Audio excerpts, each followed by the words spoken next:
Welcome to Love Factually, the podcast that analyzes rom-coms and romantic films using the science of close relationships. I'm Paul Eastwick, author of Bonded by Evolution.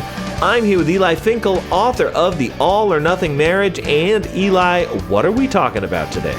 Today we're talking about Romeo and Juliet, Baz Luhrmann's modernized, psychedelic, operatic, and utterly gonzo 1996 adaptation of the Shakespeare classic. Some of the themes we'll explore are whether we should wear rose-colored glasses, what happens when we feel like we're being pressured to marry someone, and why words sometimes aren't enough. And fair warning, we'll be spoiling this movie today. So if you don't know that inattentive security at check-in leads to murder and love suicides, people, we got to check that the ID matches the invitation. That's right. Matches the guest list. All right? Then go ahead and watch this movie and come back. So Eli, who are the key characters and couples in this movie?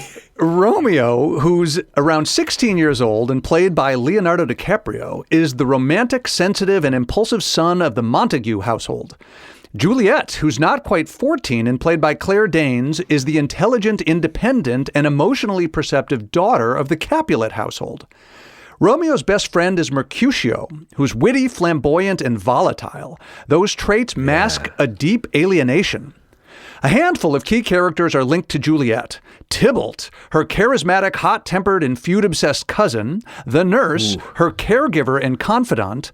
Lord Capulet, her jovial but tyrannical father. And Paris, the famous, wealthy, and oblivious bachelor whom her parents want her to marry.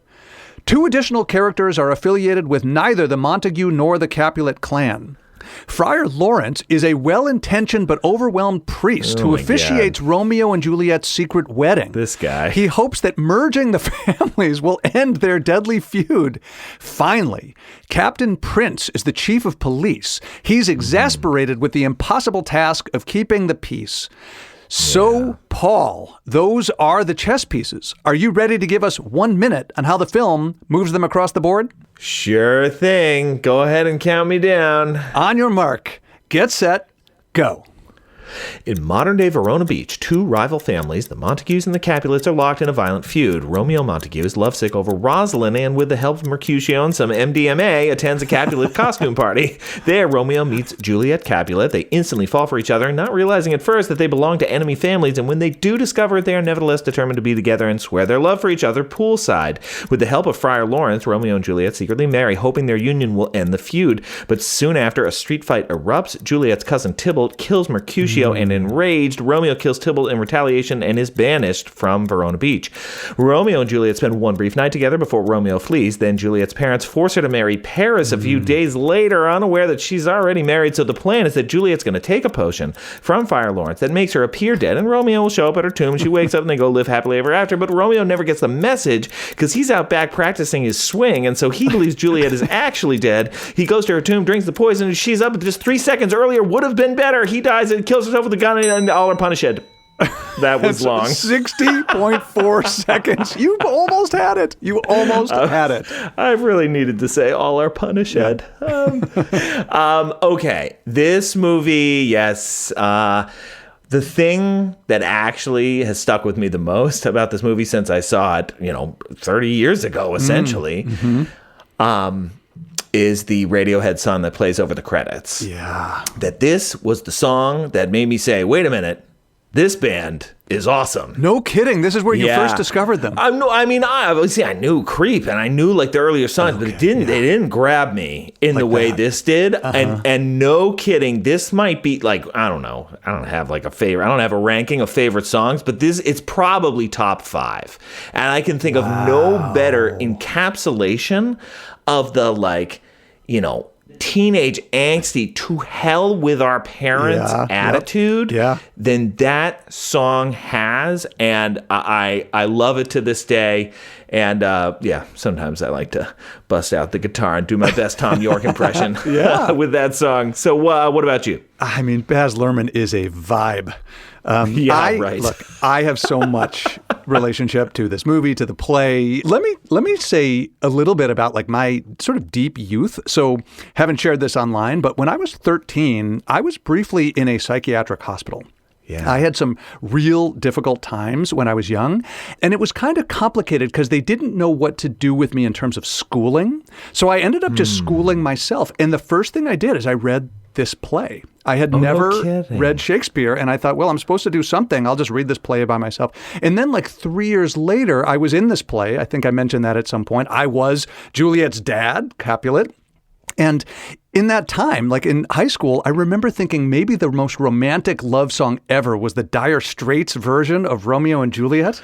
Oh, yeah. I remember that song. Yeah. And then my only new relationship, other than really enjoying and looking forward to this conversation, is I often jot notes to myself about these movies that we're going to do on the podcast, and I'll use Siri to do it. And I wrote some note about that incredible line where Juliet refers to Romeo as the god of her idolatry. Yeah. And when I looked later, I was trying to figure out what I had said because what came up on my phone was the god of my Dollar Tree. It cracked me up for a very long time. Hey, every Dollar Tree's got to be run by somebody. Some sort of deity. Somebody's in charge. Yeah, why not a deity? Why not? All right, now, before we get into this, a little bit later on, we're going to have a special guest come on help us a little bit with the Shakespearean components here. But first, let's talk about a few things that we think this movie gets right with respect to the science of attraction and close relationships. Why don't you start us off here? I loved how this movie depicted the idea of positive illusions. This is like a really big idea in our world. The idea that romantic love isn't sustained by accuracy, by having an honest representation, an accurate representation of your partner, but by idealization. And look, I mean, the Romeo and Juliet relationship is filled with, this is the most perfect person in the world. He says early on, did my heart love till now, forswear its sight, for I never saw true beauty till this night. Yeah, that's and a good one. I could go on and on with lines about how the two of them feel this way about each other, including the god of my idolatry. Right. So what does the research tell us? Well, it turns out there's lots of ways of assessing the traits that your partner has. Of course, you can report the traits that you think your partner has, but your partner herself can report on the traits that she thinks she has. You can get third parties reporting on the traits that they think your partner has. And to the degree that you think your partner is better than anybody else thinks your partner, better than she thinks about herself, better than other people think about her, that is when you're happiest in the relationship. Yeah, it's right. It's like when you see your partner is better than any conceivable standard that you might want to find out there, seeing your partner as better than that is, generally speaking, a good sign. It's a good sign. Yeah, and it's really cool, too, because I think there's a tendency to think about rose-colored glasses in this, like, immature way. Right. Like, oh, come on, really? You, like, think your partner's the greatest. Like, come back down to earth already? Yeah. In a way that this movie might be kind of lampooned.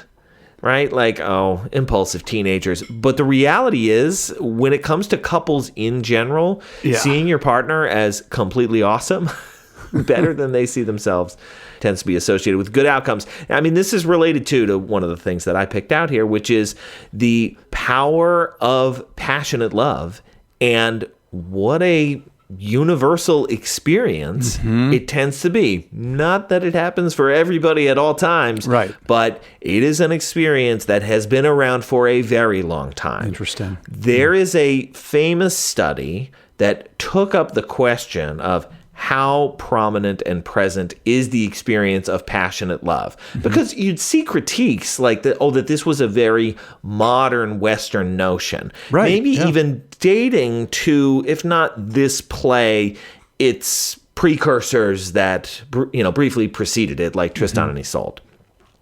And so what these folks did is they looked across 166 different cultures around the world, but also across time. That's what's really cool about this data set, is that the data set is built on ethnographies, so people describing as much as they can about a given culture.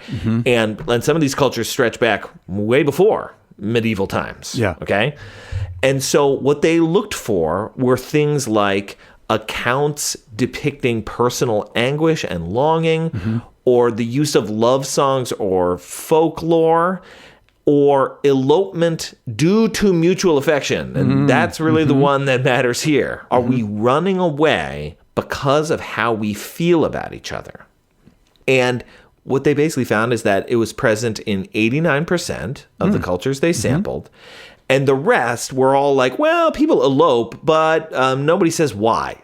Okay, so it could be 100%. It's like, right, exactly. Yeah. And basically in no cases is anybody like, nope, passionate love, not a thing here. So I think this was an important moment for our understanding of this experience, this particular paper, because it really did highlight how common this experience is. And it's obviously the elopement part, the rash, impulsive decision-making that really strikes a chord in this movie. Yeah, I mean, so far as we can tell, it seems like it's a cross-cultural universal, that humans everywhere that we've been able to tell, or at least plausibly everywhere that we've been able to tell, experience this sort of obsessive romantic love, which again, I think you're right, does contradict some of the stories that we hear about how this is a modern invention, a Western idea. Looks like it's more deeply embedded in the human architecture than that. Yeah, and I think what's important about this play that it captures very well, and certainly in this version of the play, is that, like sex is in here, but it's not the most central thing. No. It's really not. No, it isn't. It really is I need you to tell me you love me. Will you tell me again, You're please? totally right. Please tell me again. Yeah. It's I need to know that you feel the same way about me that I feel about you. Sex is good, but not the central thing. No, and it's interesting because often one of the wonderful things about sex is that it is, in fact, confirmation that you feel about me the way I feel about you. Yeah, I think that's right. All right, hit me. What else? You know where we see that so profoundly in this movie? There's the sort of adaptation of the balcony scene where Romeo and Juliet are falling for each other, and she has this period in that interaction where she just needs more reassurance. Tell me, Romeo, swear that you really love me. In fact, let's go ahead and play it. Dost thou love me? I know thou wilt say aye, and I will take thy word. Yet if thou swearest, thou mayst prove false.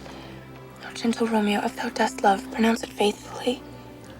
Lady, by yonder blessed moon I vow that tips with silver all these fruit tree tops. Oh, swear not by the moon.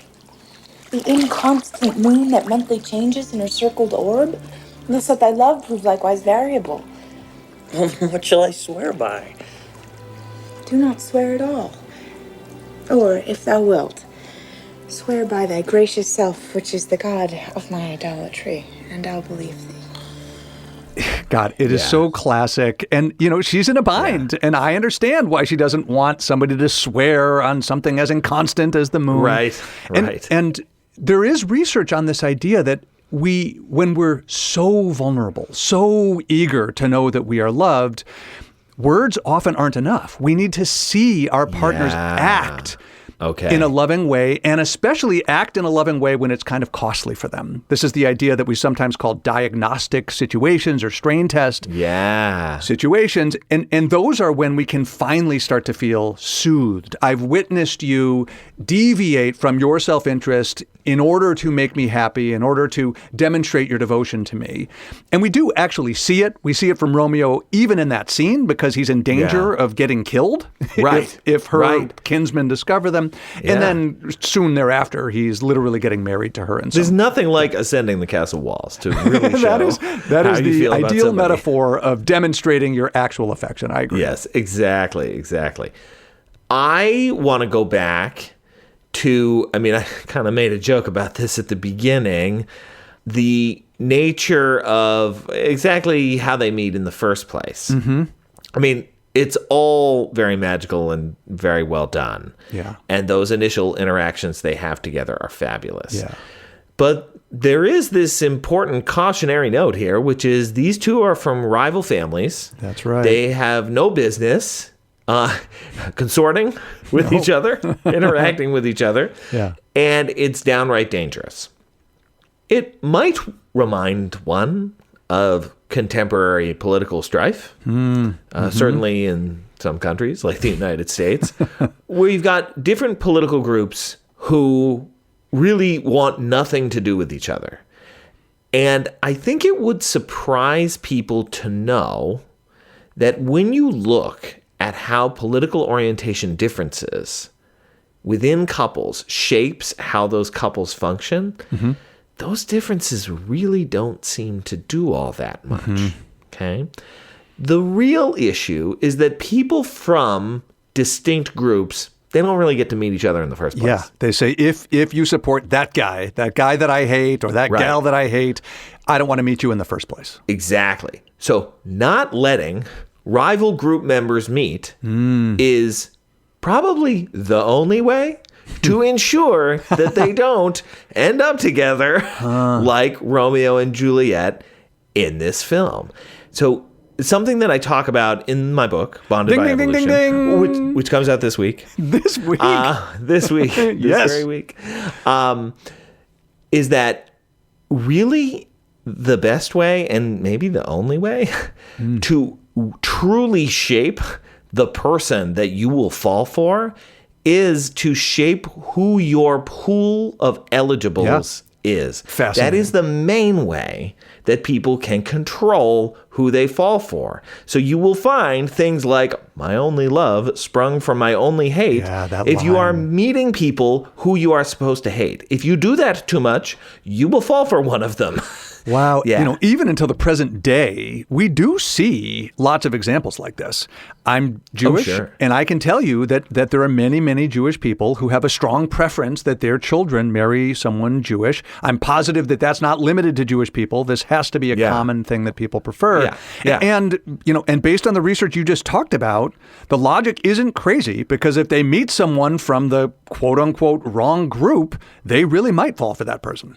Yeah, exactly. I mean, we talked about this too with some of the data from the Bridgerton era in the UK. the nobility, Queen Victoria is organizing the balls for the nobility, hoping to set nobility up with other nobility. And then when Queen Victoria took some time off for a few years, what did the noble kids do? They go out in the streets and then they start marrying commoners. That's exactly what happens. And so this is the thing. If you really care about this, and look, I'm not condoning like keeping our group separate or anything like that. But if you really care about like name tags, people, this is like the party protocol is unacceptable if you're supposedly at war here. I mean, come on, let's get our act together. You know, here I find the difference between the Baz Luhrmann version of Romeo and Juliet and the Shakespeare version of Romeo and Juliet interesting, because in the original play, the carnage at the end, when Romeo and Juliet are both dead,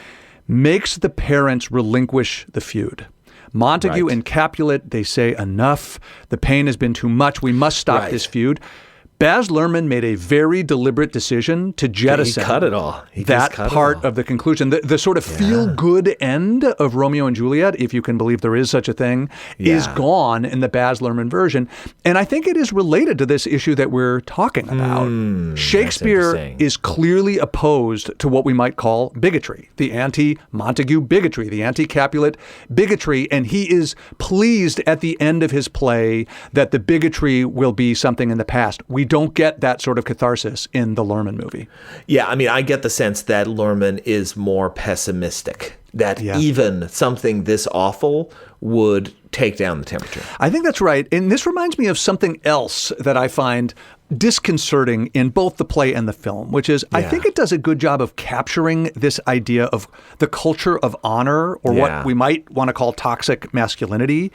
We see this really vividly in both Tybalt and Mercutio. So early on, there's the scene where Romeo has crashed the party, right? He's at the Capulet party. He's not supposed to be there. Tybalt figures out that he's there. And his take is, you know, he says, by the stock and honor of my kin, to strike him dead, I hold it not a sin, because it is such a violation of the honor of the Capulets that Romeo has infiltrated that Tybalt must end him. And later we see it in that like devastating and I think pivotal scene in the whole play where Romeo has just gotten married to Juliet. Nobody knows it yet. And then Romeo stumbles on Mercutio and Tybalt sort of fighting. And Tybalt challenges Romeo, and here Romeo is very conciliatory. Turn and draw! Turn and draw! Test, I never injured thee. but love thee better than thou canst devise, till thou shalt know the reason of my love. And so, good Capulet, whose name I tender as dearly as mine own, be satisfied. Be satisfied. Calm, dishonorable, vile submission. Yeah, so Mercutio is not having it. I mean, he's offended in the same way that Tybalt has been. That's right. And it's dishonorable submission. Yeah, exactly. That's the part. And you must deal with that with aggression. And, there's cool research on this. It's a classic. In social studies. Yeah, okay. So, the sort of Dove-Cohen culture of honors study. So the hypothesis that they test in this work is that white Southern men adhere more to an honor culture than white Northern men. Specifically, the idea is you really shouldn't tolerate slights. Yeah. And one thing that's really funny or cool about the research that they did is they ran a study where the participant is set up to walk up and down a hallway. And the situation is rigged such that when they do that, they pass by one of the researchers in a way that inconveniences the researcher. The participant has to do that twice. And the second time, the researcher says, asshole. Yeah. And they had coders look at the reactions of the participants, and those coders saw that Northerners thought the situation was funnier and Southerners were more angry by being called an asshole. Got it. So the culture of honor, like, hey, if you get slighted in some way, it makes you more likely to want to lash out. Yeah, exactly. Yeah. All right. Eli and I know a little bit about psychology, but we know less about Shakespeare and his writings and what was intended. So for that reason, we had to bring on board everybody's favorite Renaissance scholar, Dr. Donovan Sherman, chair of the English department at Seton Hall University. Donovan, thank you so much for coming in and helping us out. Thanks, guys. It's great to be here. Donovan, it's so good to have you here, and I'm the lucky one who gets to ask you a question. I was wondering about the balcony scene because Baz Luhrmann did something interesting here. It's not really a balcony scene. It's a pool scene, and it feels very contemporary. Mm-hmm. So is Luhrmann taking some license here, or do you think he captures the way Shakespeare really meant it? That's a wonderful question. There's a staging aspect. I don't want to get too wonky, but the idea of the balcony scene as something that is inherent to the play, Shakespeare's plays, as they originally were printed, have little to no stage directions. Mm-hmm. If you were to look at a version of Romeo and Juliet, a published version, my guess is there would be some stage direction that said, enters on the balcony, and it would be in brackets, which means the editor has added this, okay? Mm-hmm. So I think the reason why we think of it as the balcony scene and why we guess that it was a balcony is because the actual architecture of the early modern stage in which it would have premiered or been performed had this sort of elevated space. Mm-hmm. And we know this from the one little sketch that we have of a public theater. We only have one to sort of reconstruct it. So perhaps she was up there. It does add a certain beautiful pining distance. It physicalizes something that is thematic, right? So but I always thought of it as being a lot of distance between the two. That's right. So I actually love that Luhrmann throws all that away and actually sets it up so that she is up on a balcony and he's approaching and you think, oh, here comes the balcony scene. And then he, makes all this noise and the security guards come and she comes down, which is great because it gives her a little agency too. But we don't get that, the moment of him, looking up Juliet as the sun. He does have that line, but it's not the direct sort of like, oh, she's far away, she's up there, if I could be a glove on that hand, all that stuff. Instead, you're right, it's in a pool. Now, I think this is quite brilliant. As a matter of fact, I think this is maybe the best scene in the film. No kidding. Because I think for a few reasons. One, up till now, the first 5 minutes of this film is just, you are assaulted So I read a review of this actually that said something to the effect of, you see a preview for the movie in the movie itself because there's this, and you get the opening sonnet, and then as if you didn't get it, we then get the words of the sonnet, getting thrown at us. And then the opening scene with the Capulet boys and the Montague boys, they're screaming at the camera. They're flying through the air. There's gasoline's getting lit up. The gas station's getting blown up. There's a helicopter. There's machine guns. It's like a John Woo movie. When Allison was like, I'm out. Yeah, right. I totally get that. And then all of that sort of continues. We get the party, which is a sort of ecstasy-fueled madness. And then everything is completely quiet. We have a little bit of music. I think there's like some strings, but there isn't like a pop song blaring. They're in a pool together. Now, there's a wonderful essay that goes on about the water imagery in this film. Yeah. And how it sort of is both birthing and baptism and death, right? It's, water is a wonderfully ambivalent image to have because it is both womb-like but also death-like. And this whole film, this whole play is in some ways all about that duality between death and life, between love and death, that Romeo and Juliet talk about dying a lot. And it's almost always sort of twinned with their discussions of love and desire, okay? So to have water as the central metaphor is a wonderful way that kind of elegantly combines the duality of their love and the way it always has this sort of dark undertone and they're always sort of thinking about their end, right? Yeah. What I thought was beautiful about this scene, I think it's very well acted too. I think they, as much as Claire Danes and Leo might not have the classical training to speak in a perfect sort of scansion, their chemistry is undeniable. They're listening. They're vulnerable. Yeah. But the moment that struck me where I was like, I paused the movie and just started scribbling away with thoughts because I didn't remember this moment before, but it was quite profound. They're embracing and they're making out and they're right up against the ladder in the pool. And she suddenly says, good night, I must go. And she starts getting out of the pool. And Romeo has the line, oh, wilt thou leave me so unsatisfied? Yeah. Okay.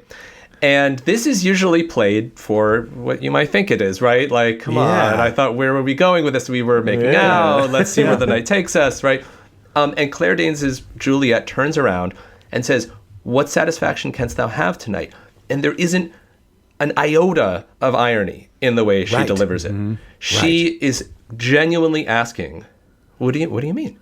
What satisfaction? And his response is not to throw all our clothes off. And, he says, the exchange of thy love's faithful vow for mine.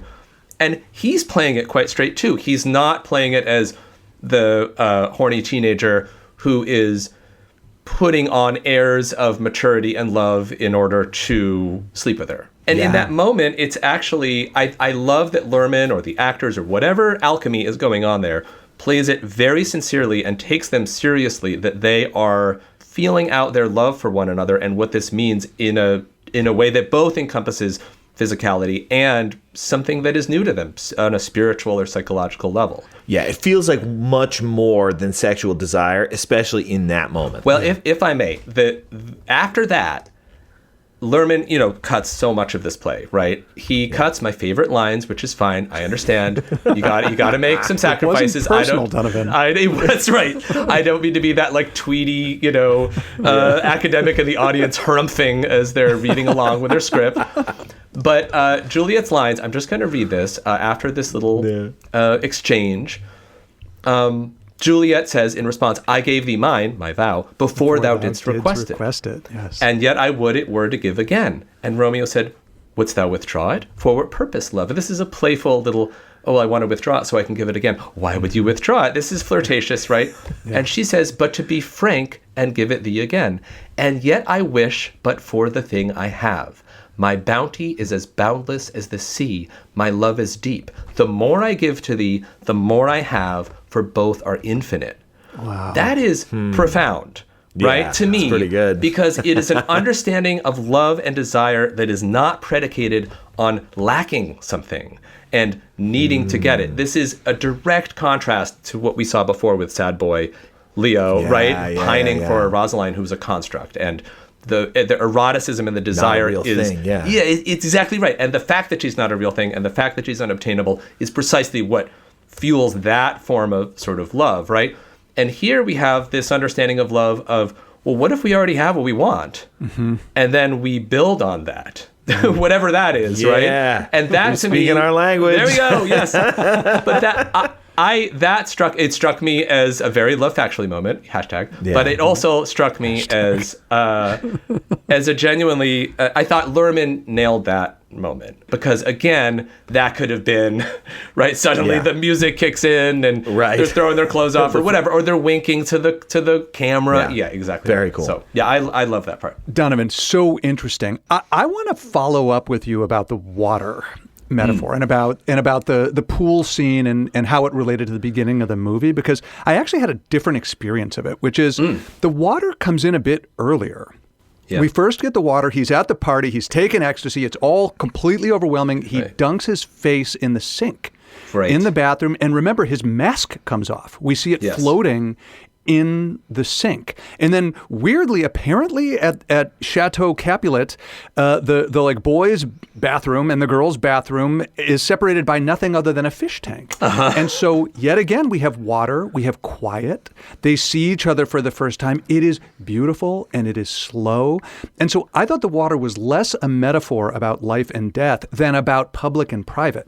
And that this was a special transition. It was almost like water as portal to intimacy and truth in a world that is like endlessly sped up and chaotic. I love that. And it's a beautiful image. It's both public and private and also self and other because you can see your own reflection. You're seeing someone else through the water, but also seeing yourself, right? So there's this kind of lamination of his own inward-facing me self-obsession, and it's getting punctured almost by that beautiful shot of her eye, framed in the coral that he sort of jumps back. So you're right. That usage of water is really bracing.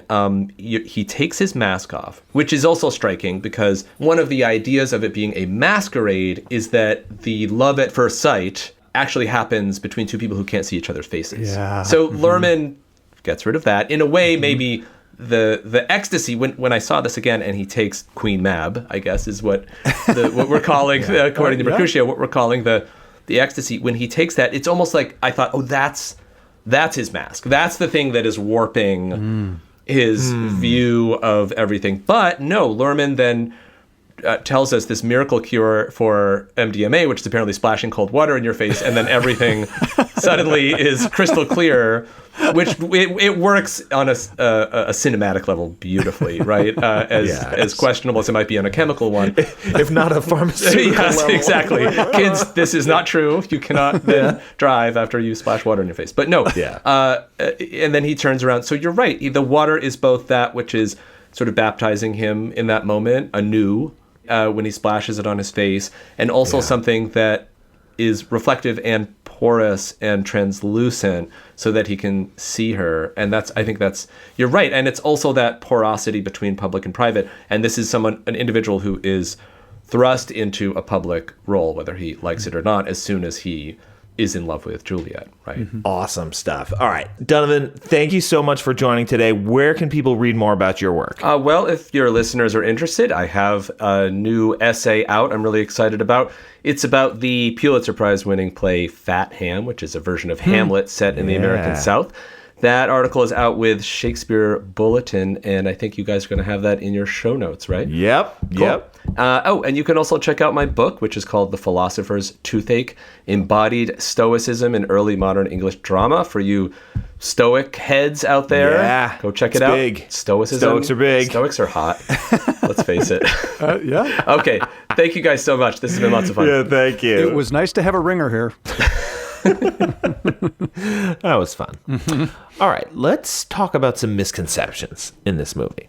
Now, this one, I spend a little time with this because when it comes to parental involvement in a child's marriage, we can both consider the time that this play was written and that it's written about noble folks who had a lot of stakes in who their kids married. For sure. But of course, it is set in the present day. Right. And so I feel licensed to make points about what it feels like to have influence over who you marry in the present day and how different cultures navigate that particular tension. Oh, cool. Yeah. So I would put the central question of the Father Capulet involvement this way.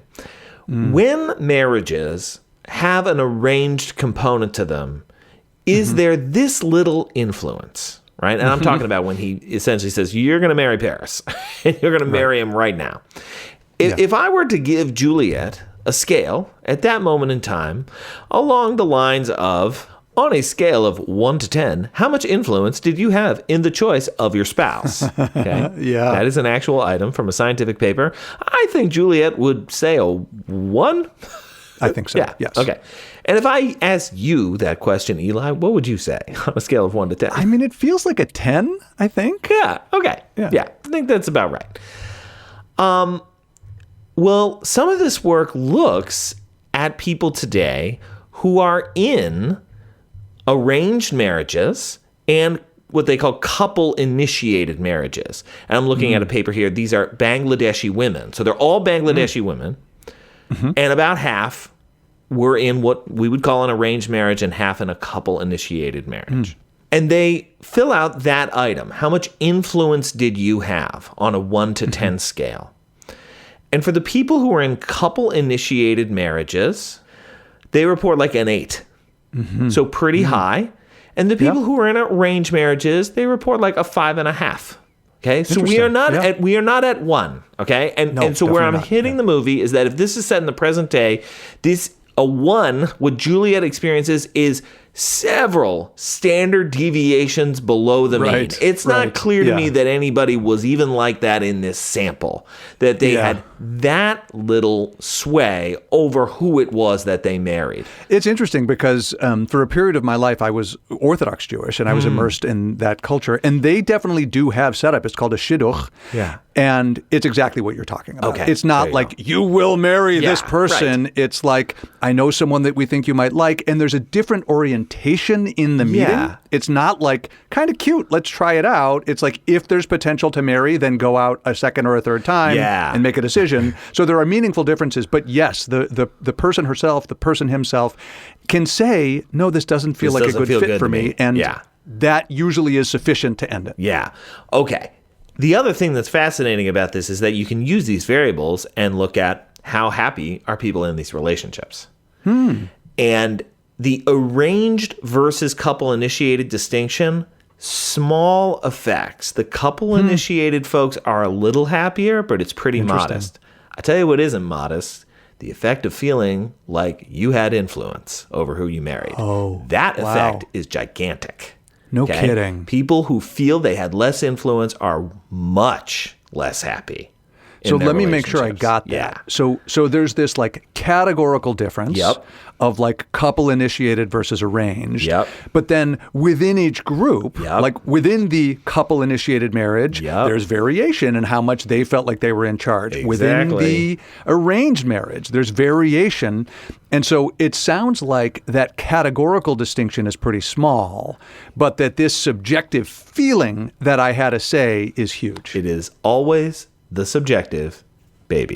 That is what I have to say. I love it. An interesting thing about how this dynamic plays out in this movie is that we see the attempt to set Juliet up with Paris twice. And the first time, she's like, okay, I'll look to like if looking liking move. She's pretty receptive to it. You could imagine it being fine. And then Romeo kills Tybalt. Romeo is banished. So now she's lost her cousin. She's very close to him at the hands of her new husband. And she's weeping relentlessly. And the solution that Capulet, both Capulet and Lady Capulet, come up with is we should marry her off. And that is the solution to her misery. And at that point, they think, we know what's best for you. You're suffering. And the choice that you might have had earlier to voice an opinion, you are now at 1 on that scale. That's right. Exactly. And not a wise decision, but certainly extraordinarily uncommon in any kind of modern environment. Even places where they have more arranged marriages, it wouldn't play out like this. That's fascinating. Right. For a film set putatively in 1990s, it doesn't quite work. Okay. Misconceptions that you discovered in here. I mean, I have the biggie. This love at first sight happens. Sure. It is a phenomenon that exists. Yeah. Through fish tank? Why not? Through a fish tank? Why not? It is exceedingly rare. And I think this one is so absurd, both in the original play and in the movie, that I might wonder whether literally it has ever happened. He spots her across the room. He's been mooning about this other woman, and he is hopelessly in love with her. And from that instant, they are just going a million miles an hour until they are dead. Yeah. Yeah. And so, look, there's a huge range in how quickly people fall for each other. It can take years, it can take months, it can take weeks, and every once in a while, it's really fast. Has it ever been this fast? I don't know. Maybe not. I think one of the challenges with fully embracing what they're experiencing is that it's been like 3 days since you two met. I think one of the reasons that heartbreak often feels terrible for people and why it's so hard to get over is because it's been a long time since you lived in a world without this person. Yeah. And mental time travel back to when you didn't have this person feels impossible. It's both the memories, but it's also the everyday life, the spaces. Yeah. Right? Yeah. Like if you have to, you've broken up and it's like everywhere I go reminds me of her. And they just don't have experience like that together. Yeah. Far be it for me to critique one of the world's greatest and most classic stories, but when we think about it in a modern context, the speed is really something. Yes. Okay. Are we okay with this? What do you have here? One thing I really enjoyed about the ethics of this movie is a choice Baz Luhrmann made that makes the movie so different from the play. Interesting. And the movie is very vividly a critique of its own moment. It is a 1990s movie, and it is a critique of the 1990s, an indictment of the societal corruption. And what I love is I don't think this is first and foremost a critique of romantic love. We talked about this with Donovan. That's the purest part of the whole movie. That's right. Their private little moments are the tenderest, most honest parts. What do we otherwise get?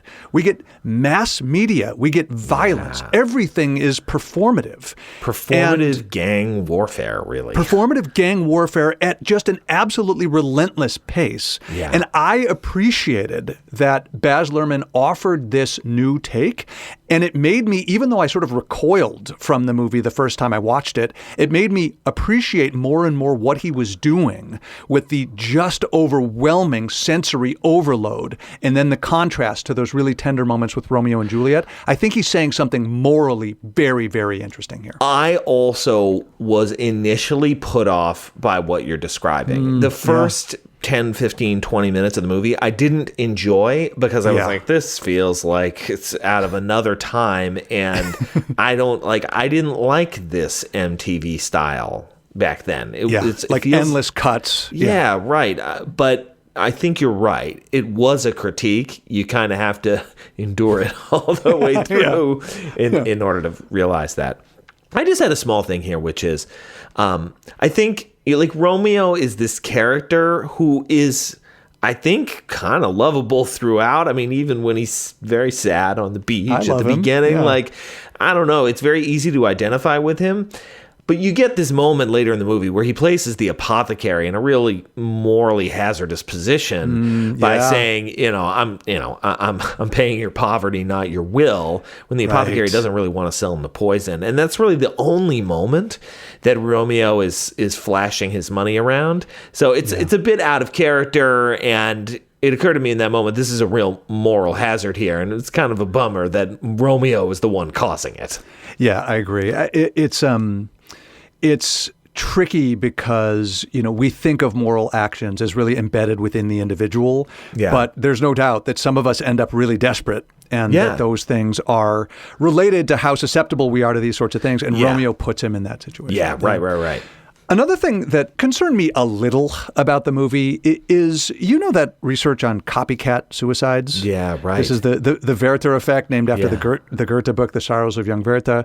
But there is pretty good research. I reviewed it just before this discussion, showing that when there is a high-profile suicide, and especially when you get the sort of sensationalized media coverage that is exactly what I think this film is critiquing, you get copycat suicides. Yeah. And so I don't want to fault Shakespeare or Luhrmann for this, but one thing to be a little wary of is when we have these really high profile, kind of glorified and sensationalized suicides that may well tip some people who are struggling over the edge. And so that research does look solid. It looks like, yes, you do see more suicides than you'd expect by chance. Yes, there's a meta-analysis from 2020.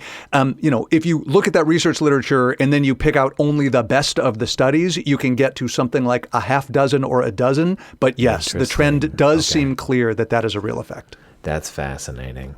It feels like the best relationship quote segment was made for this particular. I mean, we just like copy paste the whole thing in there. But I really wanted to highlight this particular quote from Romeo here. Oh, me. How sweet is love itself possessed when but love's shadows are so rich in joy. So Romeo is reflecting on a dream that he had about Juliet, and he's reveling in it a bit. Okay, and I think when we think of the term rumination, it conjures something bad and unpleasant. Like you keep going over this negative thing in your mind. But what's so interesting about the passionate experience is that there's a lot of rumination in that too. And sometimes it's just going over the good stuff over and over again. Yeah. Like when you feel passionately about somebody, you just want to review what happened. Now, if things seem like they're going sideways, you're going to keep reviewing all the bad signs. The negative stuff, yeah. Right. But when things are going well, you just keep reviewing the good stuff. And so I thought that let's was call them reveries. Yeah, reveries, right. Yeah. So it's like two sides of the same coin. That one reminds me of one of the little ones I have. It's the part where Romeo is banished and they're saying their farewells. They've had this beautiful night together. And Romeo says, "And all these woes shall serve for sweet discourses in our time to come." Mm-hmm. This is microculture. Yeah, right. They're going to be able to look back at this. Yeah. It's part of their origin story, and they're going to love talking later about what they overcame in those first few days of their relationship. Had she woken up a few seconds earlier, then yes, they would have had a chance to do that. More quotes, give me. I hope you'll indulge me. Yeah. We got to play this one from Juliet. What's in a name? That which we call a rose by any other word would smell as sweet. So Romeo would, were he not Romeo called, retain that dear perfection which he owes without that title. Romeo, doff thy name, and for thy name, which is no part of thee, take all myself. I think this is profound. Yeah. I mean, Juliet is in some ways like the sharpest, most astute character in the whole play, which I also love about Shakespeare. But this idea, this is true. This isn't the essence of Romeo, and we can get caught up on these more symbolic things, and they can even make us hate each other.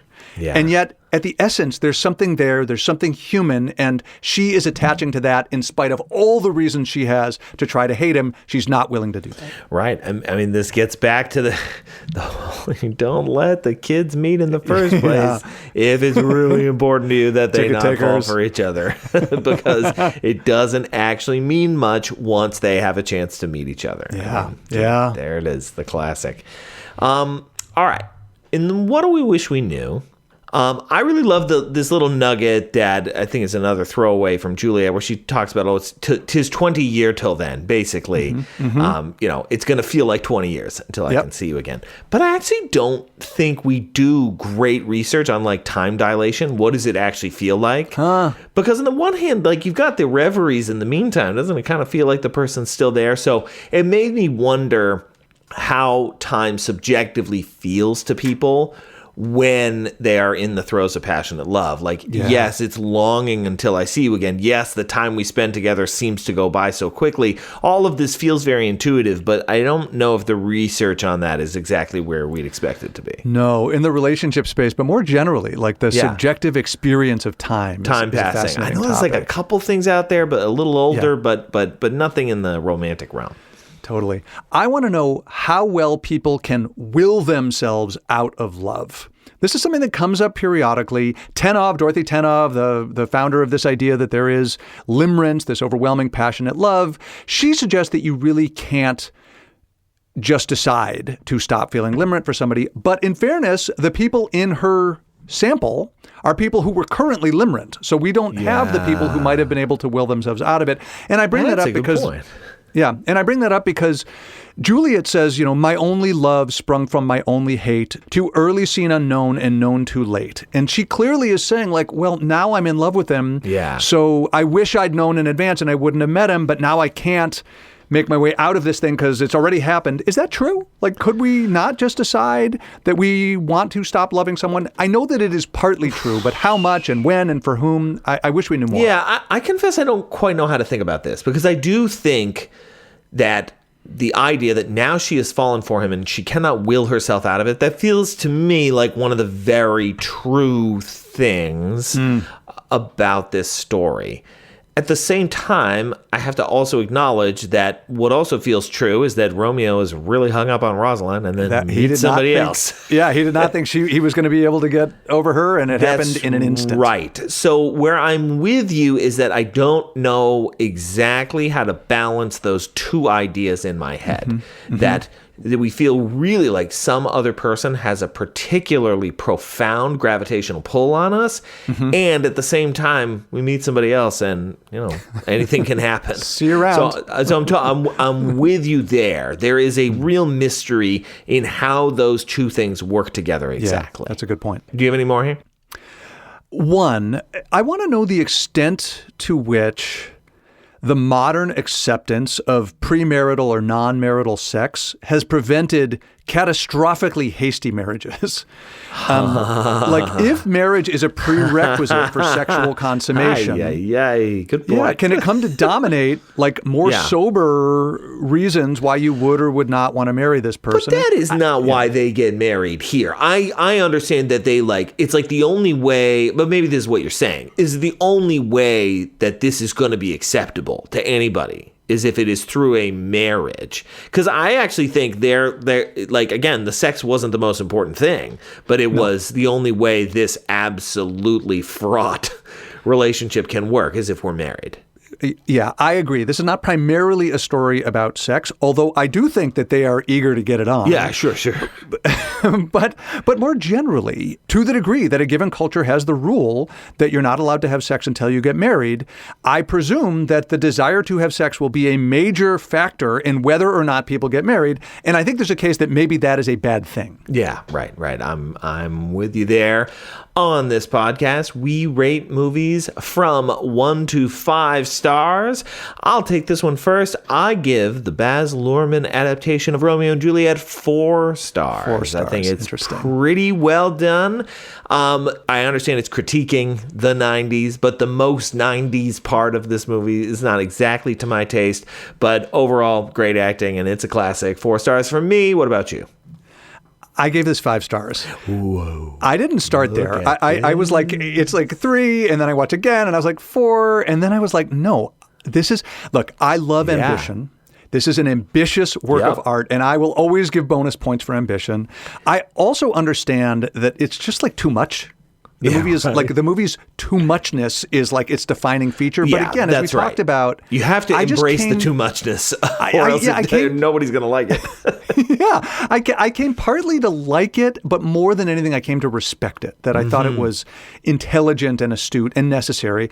I love the decision to have Juliet wake up just before Romeo dies. I thought that we was didn't talk about it here, too. but it is devastating. It really and is. Also, big props to Claire Danes and Leonardo DiCaprio for just crushing the acting. Yeah. On this podcast, we also rate these movies on Rust Bolts. Now, the Rust Bolt is named after Eli's advisor, the late, great Carol Rust Bolt, pioneer of close relationships research with 5 stars, indicating a near-perfect depiction of the nature of close relationships. Eli, where are you on Rust Bolts for Romeo and Juliet? I ended up at 4. I think it gets so many things right. It does get the central thing, this like consuming suicidal love at first sight, wrong, but it gets so many things right that I end up at 4. I get that. I think I end up at 3, and I think I really... It's one of these cases where it does get so many things right. Passionate love. Don't let the young people meet in the first place if you don't want them to fall for each other. Yes. But of course, what is Romeo and Juliet known for? The unbelievably fast-paced escalation and horrible decision-making that I can't go any higher than 3 for that. Although, I mean, again, it is a classic for a reason, and this has been the Love Factually podcast. Now, next week, we're going to be tackling a movie which I think makes the point pretty clearly that you better watch out for those lovers you have on the side. They can get a little murdery sometimes. Yeah, this one might make you want to be faithful to your spouse. Eli, I look forward to doing this with you next time. It's going to be interesting.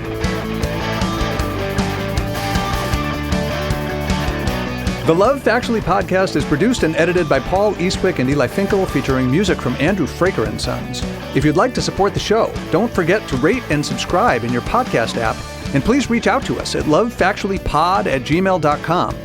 To learn more about the research we discussed in this episode, find the notes on our Substack. That's lovefactually.substack.com.